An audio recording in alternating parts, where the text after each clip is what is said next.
Let me ask a question. How important is that founding story? When you're out there as an entrepreneur and you're talking to investors, whatever stage it is, seed, whatever. How important is that founding story to people who are I think it's critically important. So I also give a master class called Pitch Perfect Presentations. And, I have my notes like literally right here because it's one of my favorite master classes. And I say, number one, open with a personal story, quote, or relatable anecdote. And I actually show examples of the best pitches really open with that founding story. When you see Sylvia and Jared give that pitch, they always start with how'd you do at school today? Fine. What'd you learn? Nothing. And you just kind of lean in on that. And when I leaned in on it, I was like, should I be embarrassed to say that that's how I feel about my 12-year-old? I'm supposed to be this engaged parent who's working on these projects, but I struggle with some of the same things because my son thinks I'm a nerd and doesn't want to have a relationship with me in a lot of ways. But if I can be prompted with things that he's interested in, Star Wars and YouTube channels and interestingly enough, international politics, then maybe I should be prompted to initiate that conversation instead of just waiting. And so that's why the power of Gab-On has worked so well and why the story really resonates.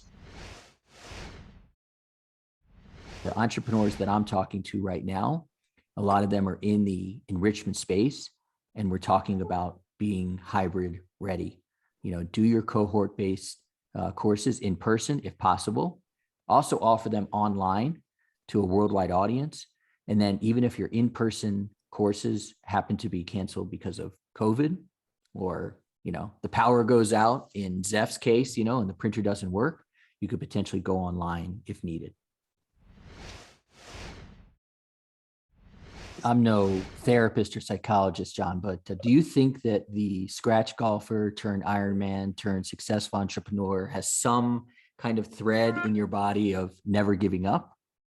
Yeah, I think so. So we've talked a lot about this, Josh. So Jackie asked, how do you kind of thread this all together? And I think about this notion of periodization, which is when I was at my best and able to compete at that kind of level, the difference was always how I could bring it back instead of pushing forward. So that's one of the first things that I'd share. What I mean by that is the haze in the barn. So we would train for a period of time, hit our peak, and then rest.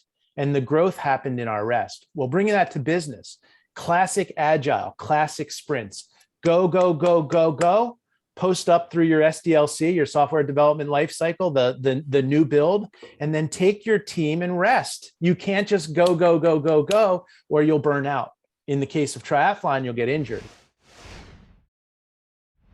When you talk about deliverability of your product, I think it's trying to find the most seamless way to reach as many people as you can. And again, we're here because of a platform, Clickto, and a platform that I believe in. So shameless plug, I have to do it because there's entrepreneurs here who, like myself, potentially were only able to do in person. And now, given that a COVID opportunity here, we've crossed into an opportunity where kids can learn online. And hopefully think about Clickto as your opportunity to seamlessly take your learning online so that, the kids in Florida can learn French with the kids in Washington State and all over the world. So that would be my part in terms of reaching a worldwide audience and scaling your business, to John's point.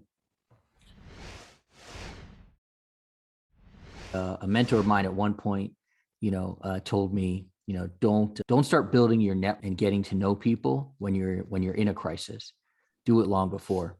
And so I think, Jackie, to your question of raising capital, it starts with relationships.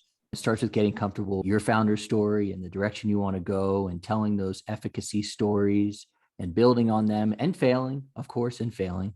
That's part of it as well. But I think, from my standpoint, a few years younger than John at this point, and a few more failures under my belt, which you can learn from. It's important to go to places like ASU GSV. It was an in-person conference, but we have online conferences as well, and start building that network, start joining these chats. So we just saw a company Flow Ops that I'm getting to know as well, and just start talking to people and hearing the good, the bad, and the very ugly about your business. In the spirit of lifelong learning, the magic three that I think are important. So Learn Launch in January is an important conference. South by Southwest EDU, I love that conference in Austin, and ASU GSV. These are sort of the triple crown of ed tech. But then it's also important to subscribe with your Google alerts and to subscribe to different newsletters. EdSurge is a must. 78 million Ed Week, the Ed Tech podcast. A lot of these things we have partnerships with that I think are important. This thirst for learning, this thirst for being coachable, this thirst for developing relationships, I agree is important. And then in terms of Josh's comment on be careful about going out trying to raise at a time of crisis, I would flip that a little and say, turn a crisis into an opportunity. What about that crisis can you leverage to differentiate your product and service and take advantage of the opportunity?